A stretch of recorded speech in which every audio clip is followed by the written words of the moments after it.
Estamos acá en el Museo Histórico de la Ciudad de Buenos Aires, Cornelio de Saavedra, preparándonos para la inauguración de la paleta del restaurador El Rojo de Rosas.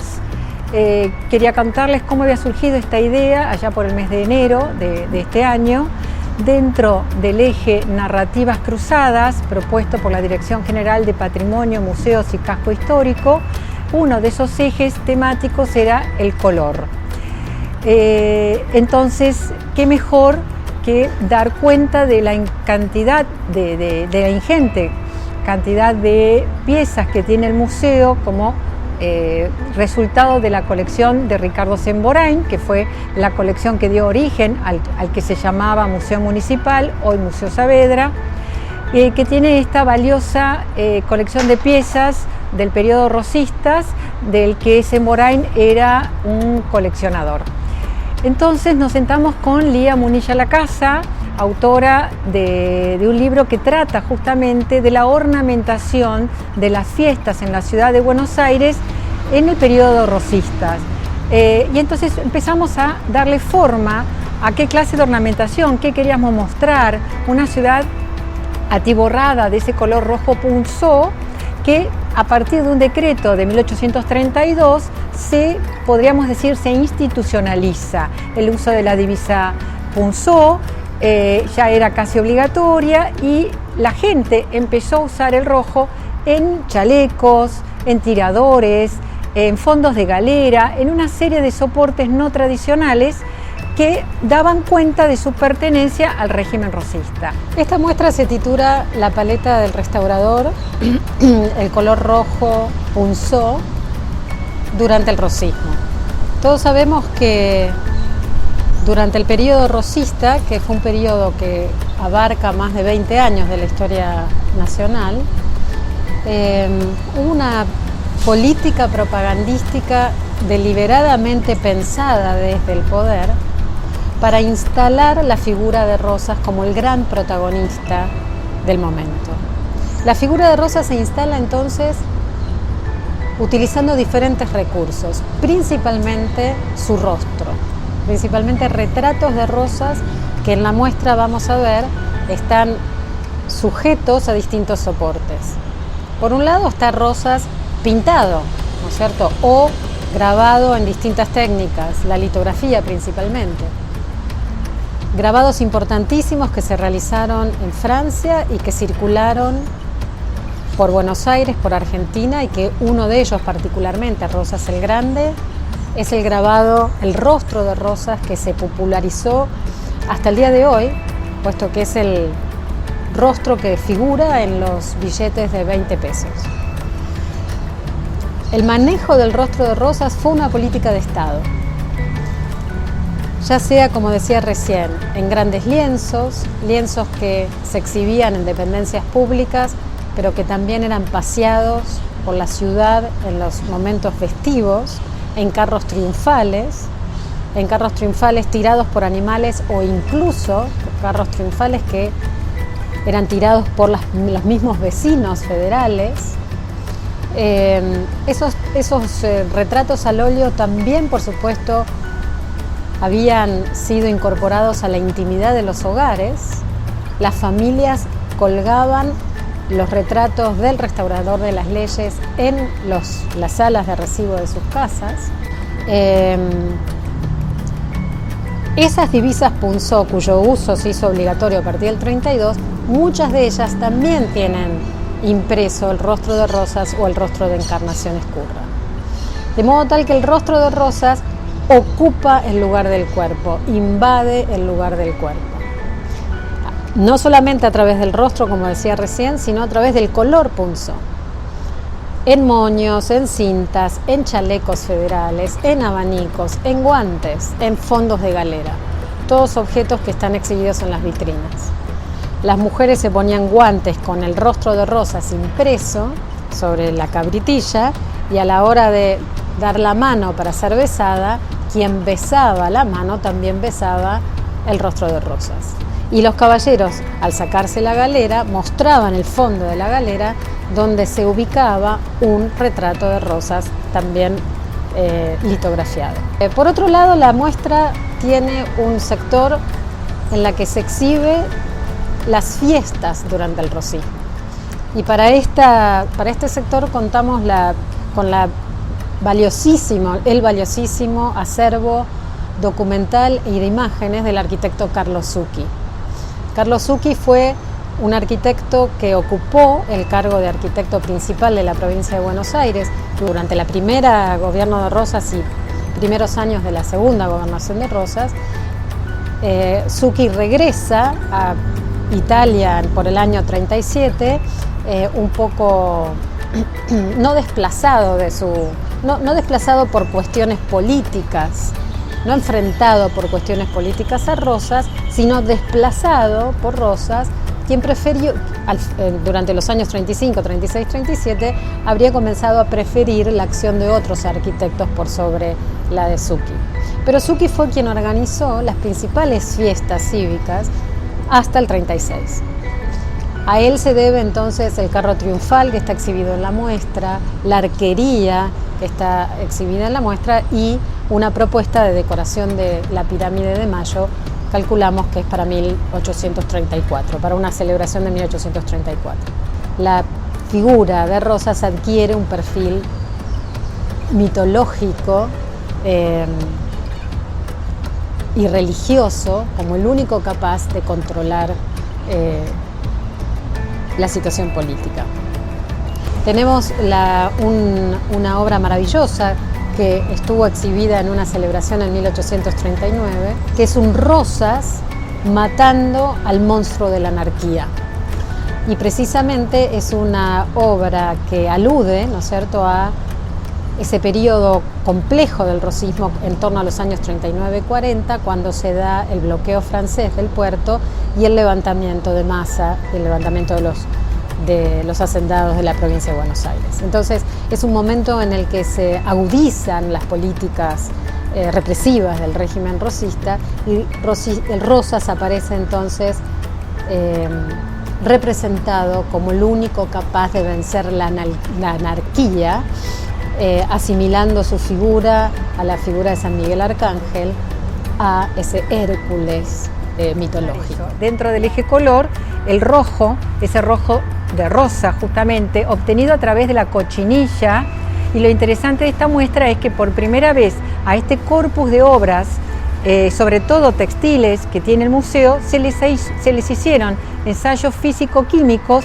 en una alianza que hicimos con el Centro de Arte y Materia de la Universidad Nacional de 3 de Febrero, dirigido por la doctora Gabriela Siracusano y la doctora Marta Mayer. Sabíamos que había una manera de lograrlo en diferentes épocas, pero para la época que nosotros estamos hablando, es decir, las primeras décadas del siglo XIX, había que rastrear en los manuales de tinturas, en los libros de secretos, cuáles eran las recetas. Y bueno, ahí pudimos encontrar diversas recetas que mencionaban, entre otros, la presencia de un colorante rojo muy importante para la historia, no solamente de la tintura, para la historia del arte, como es la cochinilla. Identificar fehacientemente que se trataba de cochinilla, hicimos varios análisis químicos sobre muestras tomadas de distintos objetos de la época, lo cual nos permitió, por un lado, identificar la fibra del tejido, ¿no? En algunos casos la mayor parte de los objetos fue seda, en algunos objetos algodón y en algún otro lana. Y para identificar el ácido carmínico, que es el que da la coloración roja a la cochinilla, hicimos un análisis por cromatografía líquida de alta resolución, lo cual nos permitió identificar exactamente la presencia de este colorante. Teníamos otras opciones que también tomamos en cuenta, pero que no era el colorante que daba el color al rojo pulsón. En los backlights expuestos en la muestra se ven los espectros infrarrojos, mediante los cuales determinamos el tipo de fibra, y también espectros de fluorescencia de rayos X que dan cuenta de la composición elemental, es decir, que nos permiten ver la presencia del estaño o la presencia del cloro utilizados como mordientes.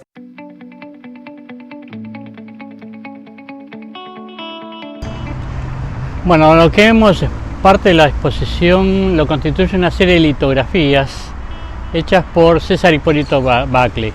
César Hipólito Bacle era un ginebrino que vino junto con su mujer Andrea Macaire en el año 1828 a Buenos Aires y funda, juntamente con el pintor Oslo, una imprenta litográfica que después se llamó Bacle y Compañía, Imprenta Litográfica del Estado, en la cual en un principio había hecho láminas que tenían que ver con la imagen de los nuevos protagonistas de la historia en Buenos Aires, Rivadavia, Dorrego, entre ellos, con un nuevo sistema que era la imprenta litográfica. La imprenta litográfica es un invento del siglo XVIII que en realidad originalmente buscaba una técnica de impresión rápida, su inventor era un músico y necesitaba imprimir una cantidad de partituras a un costo muy reducido.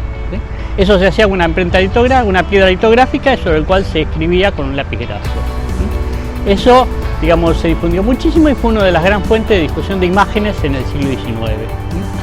Bacle en principio hizo justamente estos retratos de los nuevos protagonistas, entre ellos el de Saavedra, el de Belgrano, y después en el año 1830 hizo una serie de litografías que tenían que ver con los usos y costumbres, trajes y costumbres en la provincia de Buenos Aires.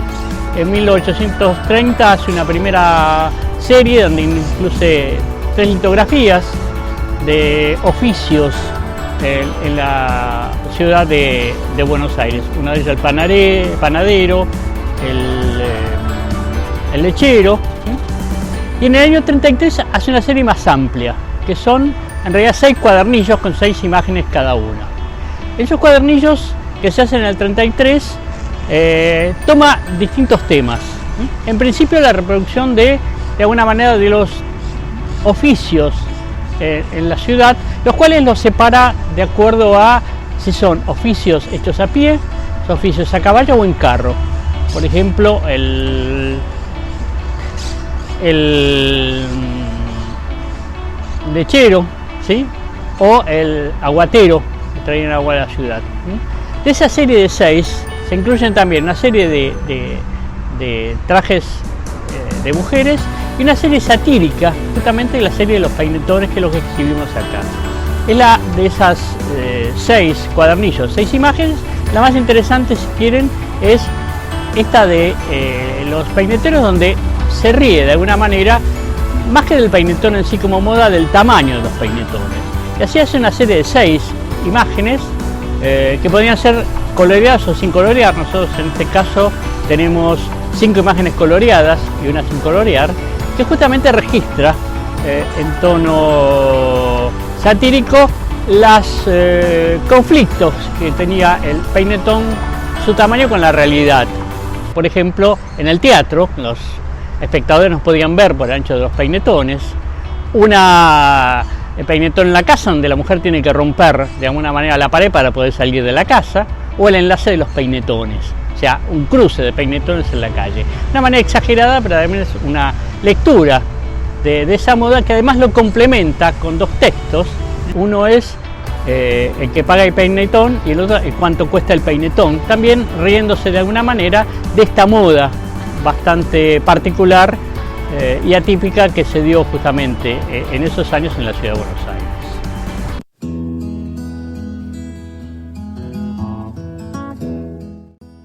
Bueno, este es un abanico sumamente interesante.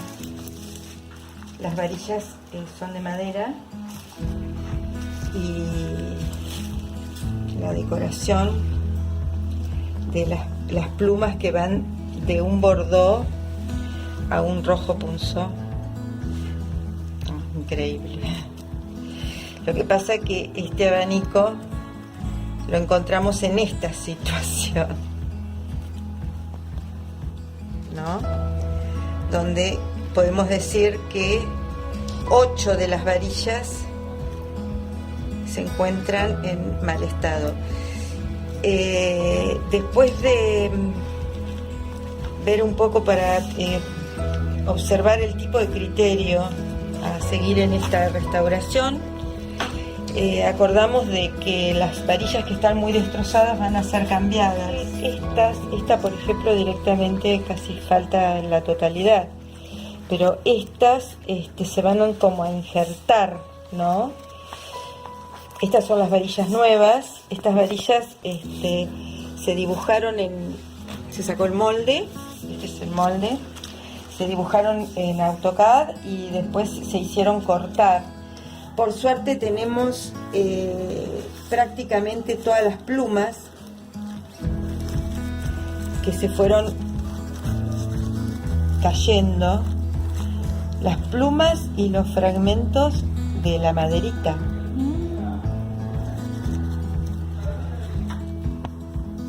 Es muy translúcida, que es lo que queremos que sea, que no tenga mucho cuerpo.